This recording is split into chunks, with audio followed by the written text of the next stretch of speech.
Make sure my lens is clean.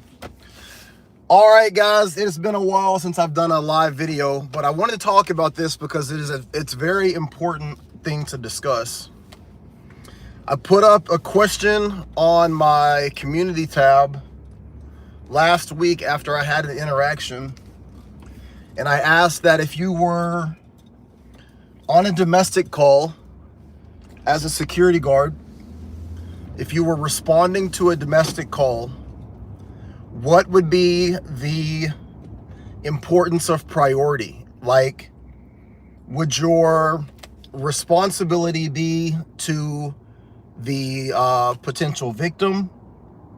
Would it be to any potential partner that you might have in the area? Would it be to dispatch or law enforcement? And the reason why I asked that is because the circumstances that I found myself in brought all of those things into play. And this was one of those scenarios where, you know, we always talk about training, and we talk about the importance of training, we talk about the importance of safety, but a lot of the situations that we find ourselves in, you really can't anticipate them.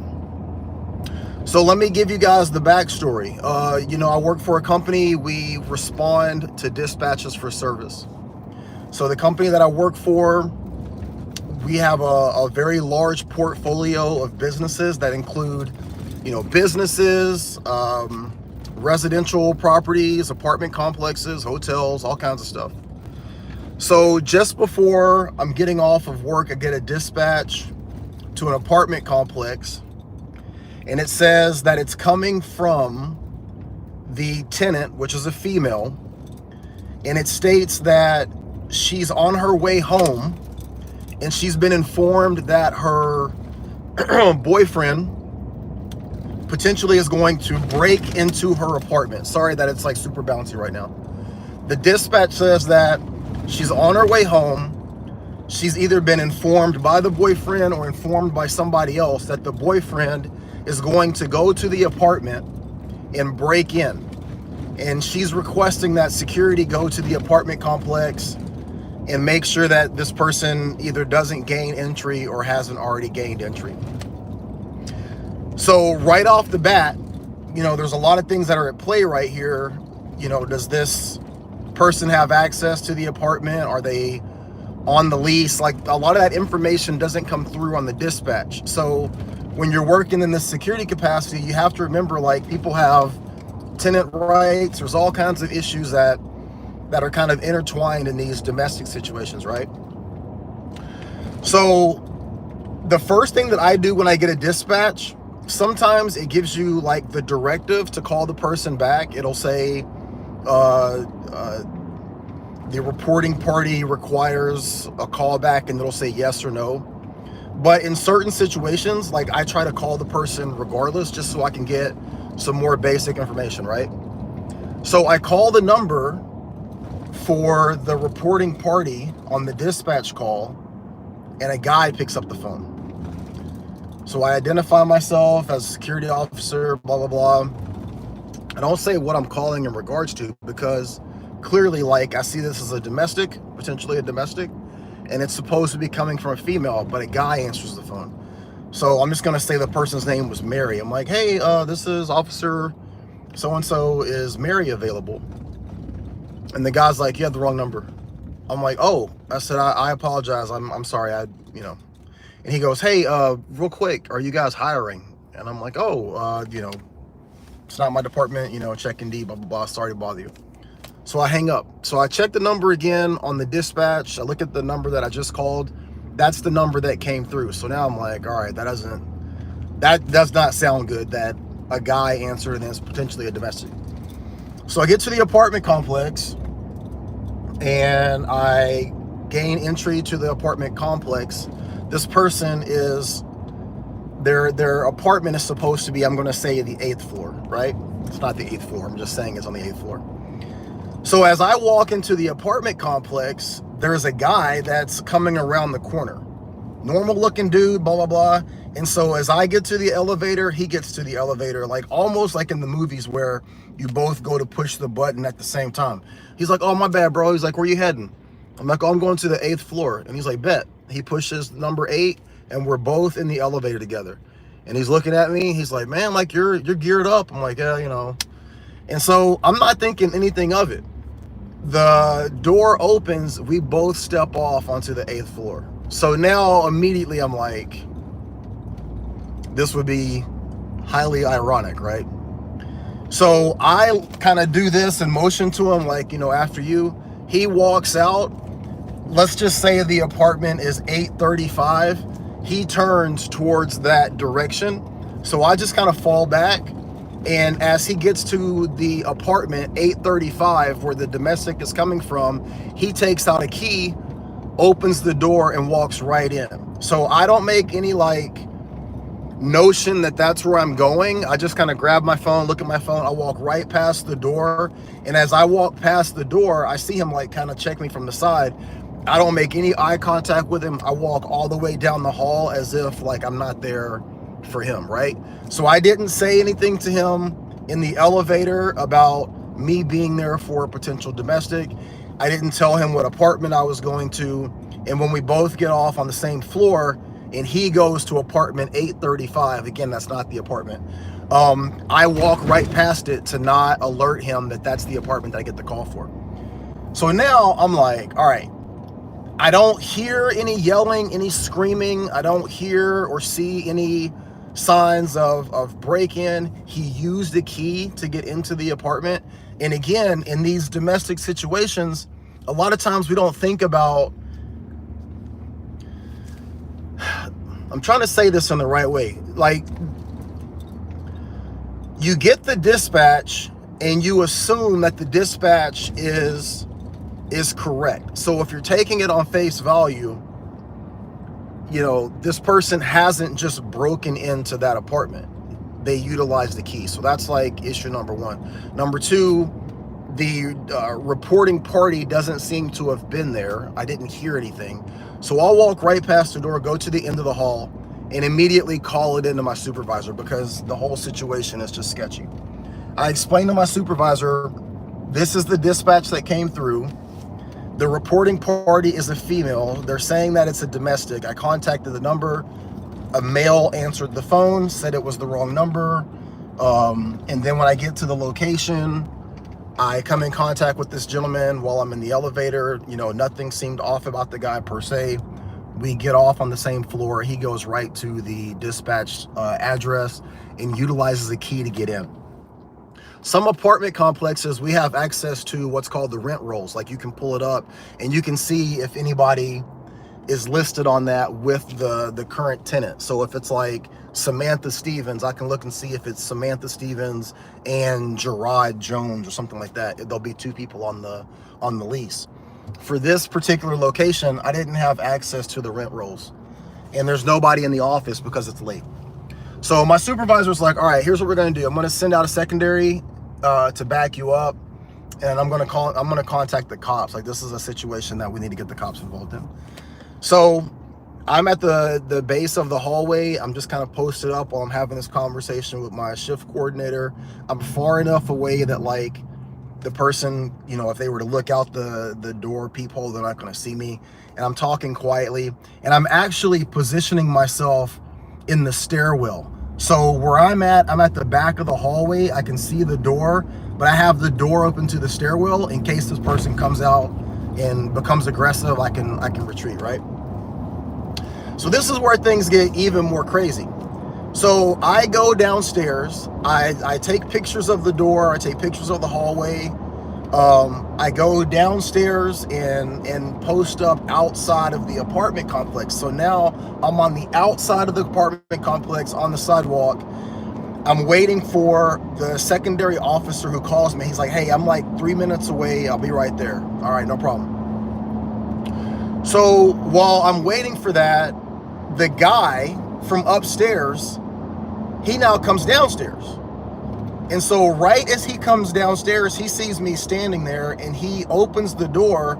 I get a phone call, and it's dispatch from 911. So the dispatch is like, hey, this is 911. We got a call that, you know, potentially you're dealing with a domestic at this apartment complex. So now he's standing there coming out of the door, and I've got her like in my ear. I'm on my phone, right? I got my little headphone thing in, and she's like, can you give me a description of the guy? And I'm like, yeah, actually he's walking out. So right as he walks out, he's like, hey, big man, you need back inside? I'm like, no, I'm good. And then he's like, starts asking me questions. He's like, what was going on up on the 8th floor? And so now I've got the dispatcher asking me information about him. He's standing directly in front of me, asking me what was going on the 8th floor. Why was I up there? So I just make something up. I'm like, yeah, I work for a security company that's contracted here. There was an alarm going off, and there's like a little one of those panels that you punch in the code to get in. So I just like pointed to the panel. I said, yeah, there's an alarm that's going off on the 8th floor. It's in one of the storage rooms, and it's going to this panel. That's why I'm down here. He's like, oh, okay. And so while I'm saying that, the dispatch lady is like, she goes, sir, I need you to pay attention to me. And I go, I'm talking to, I don't know if I said like I'm talking to the guy right now, or I'm talking to a guy right now, or I'm talking to the tenant or something like that. And she's like, you need to listen to me. So as she says that, my backup is walking down the street, and he like flashes me with his flashlight. So he's 1 block away. So I'm trying to set the scene here. I'm standing right next to the potential person that is involved in this domestic situation. If we just take the circumstances at face value, he could have gone up there and killed this lady for all I know, right? He's trying to get information as to why I'm there, what's my purpose. So I've got him directly in front of me. I've got my partner 1 block down the street flashing me, and I've got dispatch on the phone.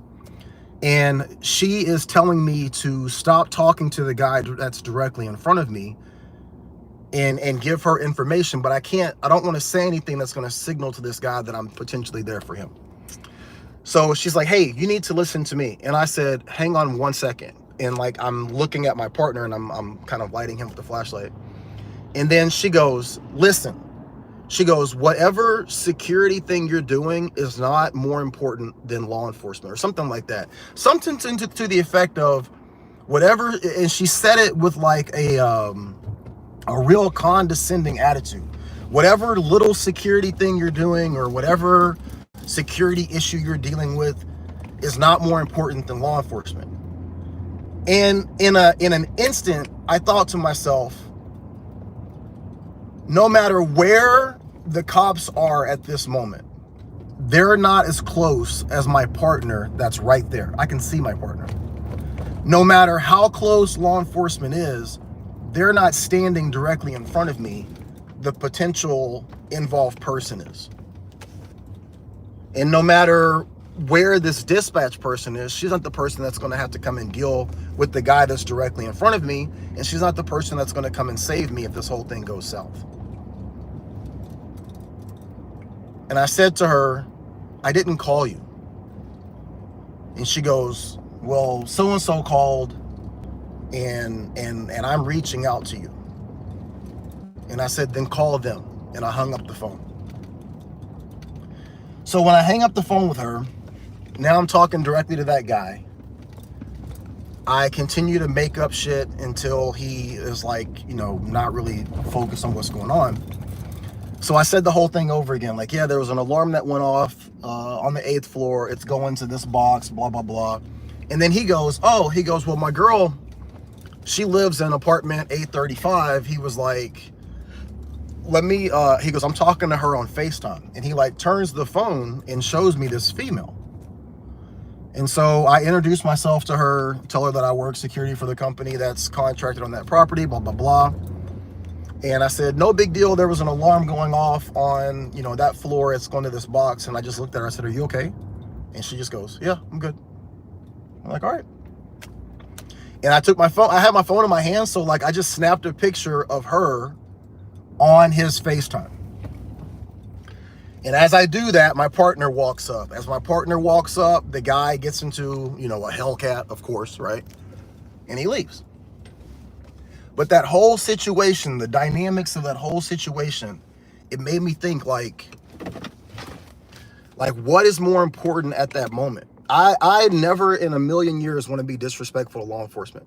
I never want to be disrespectful to law enforcement. I never want to take for granted the importance of dispatch, especially in a situation when you're working as security. Most people who work in a security capacity, you don't have backup. Most people don't have the ability for somebody else to show up and back you up, right? So you need that law enforcement. You need that. Second thing, and here's another issue. So when I hang up with this person, she contacts my backup officer. And she says to the backup officer, allegedly, according to what he said, she said something to the effect of, is he detaining that guy? And the backup officer, he was like, we're not here to detain anybody. And when he said that, I kind of looked at him and I said, I'm not detaining anybody. I didn't make this guy do anything. He was talking to me. I didn't have any interaction where I said anything to him. But I thought that was some slick shit too, the way that she phrased that. Is he trying to detain this person? Is he attempting to detain this person? Because that's not what we were doing. But it made me think about the importance of like prioritizing your own safety as a security officer. And it seems counterproductive to cut off the lifeline potentially of law enforcement. But I'm thinking, in that situation, if things go south with this guy, who knows what he could have done. I don't think that a lot of times when you're working in security that you appreciate the circumstances in which we're knocking on these doors. Most people go, oh, you're just a security guard. You can't do anything. You're not, authorized to do anything. That's irrelevant. If the person, when you go to that apartment complex for a domestic, this guy he could already have a warrant. He could have already hurt, harmed, or killed this person. He could have a death wish, and you show up in full uniform and you're there to do a wellness check, right? You're not there to arrest this guy. You're there to do a wellness check on the tenant. When they see you, they don't care who you are, what your authority is, or what you can do. And I think that a lot of times people who are either working in security or people who are on the peripheral, like that dispatcher, they take for granted the circumstances and the situations that we find ourselves in. So in that split second, my best chance for survival, for backup, for help, if something were to have happened, was the guy who was literally 100 yards away from me. So in that moment, it's not an argument or a conversation to go back and forth with dispatch. I didn't call them in the first place. So I'm definitely not going to sit there and have this back and forth when the person that potentially did whatever it is that led me to being there is standing directly in front of me. That's got to be my priority focus. And the closest person that can help me is 100 yards away. That's got to be the person that I focus on. So the takeaway from this, 3 things. Number 1, domestic situations are so tricky because, and I'm not taking anything away from the potential female victim in this case. Sometimes people make that call and they're making that call to I don't want to say bluff, but maybe that's the thing that they have to say to get the other person to leave them alone, to exit the building, to whatever. That can happen. Sometimes someone can have a quick change of heart, after the fact. And then sometimes it's a situation where maybe someone else is calling on behalf of that person. Maybe they put that person's name in there thinking that if I say this person's name, I say this person's address, if I live across the hallway and there was an argument that I was aware of, maybe if I put that person's information in that call, maybe that'll have the person from the security company respond faster. There's all kinds of situations. So when you show up on the scene, you have the dispatch information, you have the best possible information that you can, but you have to be quick on your feet to kind of see these extra situations that are unfolding in real time and not put yourself in a more potential position of danger by saying the wrong thing or reacting or responding the wrong way. And again, that's something that you really can't train. Like, how do you train somebody that when you show up to this domestic situation and you happen to be in the elevator with somebody, that could be the guy that you're going to potentially be dealing with? How do you train somebody that If you get off on the same floor and they happen to go into that apartment, don't say anything to tip them off, keep walking. Like, how do you train that? The only thing that I can think of is to have this conversation, to record it, to put it on here, share with you guys my experience and say that these are the kind of things that could happen, you know? There's that situation that happened in Vegas, I think 2 weeks ago, where the dispatch comes across and they give the guy the description of the potential perp. The cop goes into the house and shoots the wrong person, right? That information came through. He processed it, he digested it, he still made the wrong decision. So sometimes the dispatch is 100% accurate and people make mistakes. Sometimes the dispatch is what you assume to be accurate and it wasn't for whatever reason. These moments where you're interacting with people, it's dynamic, it's fluid, and you have to be able to think on your feet and you have to be able to make these split-second decisions for the best of your safety. So I don't have a real fleshed out way to finish this conversation. I don't have a way to wrap this up other than to just say this was my experience. It's what I went through. It was shaky, it was sketchy, and there's so many different ways it could have gone, but that's how I handled it. All right, let me see what we got. PBE, what's up? Domestic violence calls. That's why you simply have to work with what you have, like straight cop shit. Do the best you can since you're there to resolve the problem. Absolutely. Yeah. Someone says, wow, dispatch. Yeah. And when I say dispatch, this was dispatch for 911, not our company dispatch. We have a company dispatch as well. PBE says, I think the dispatcher meant she didn't want the guard to do cop shit, even if you're by yourself. Yeah. And I get that. I think that she was feeling like I was dealing with the situation differently than how I was. I was being professional. I wasn't going outside the scope of my work, but more importantly, I was trying to keep myself safe. And I think that the way that I would have liked for that person to have handled it, and I know that like the dispatcher's trying to process information and potentially send that information out to someone in case they have to respond quickly. But it just wasn't handled properly, in my opinion. Says if the tenant wants the police, she can call the police, and you're right, the person that needs help will not care if you're the cop, security especially. Gotti says you handled that amazingly, thank you, because I never thought of a scenario like that. Yeah, such a weird thing, man. Like, what are the odds? And the second that I got into the elevator with the guy, I was like, it's probably the dude. Like, I'm like, wouldn't it be? Because it's always the last call of the night, right? You've worked a full 12-hour shift, and it's like the last call of the night. It comes in 5 minutes before you're supposed to get off. And I'm like, I would get a domestic call 5 minutes before I'm supposed to get off. I'm like, watch this all go to shit.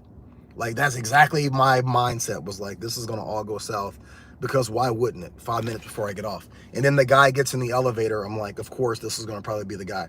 And when we step off the elevator, I'm like, par for the course.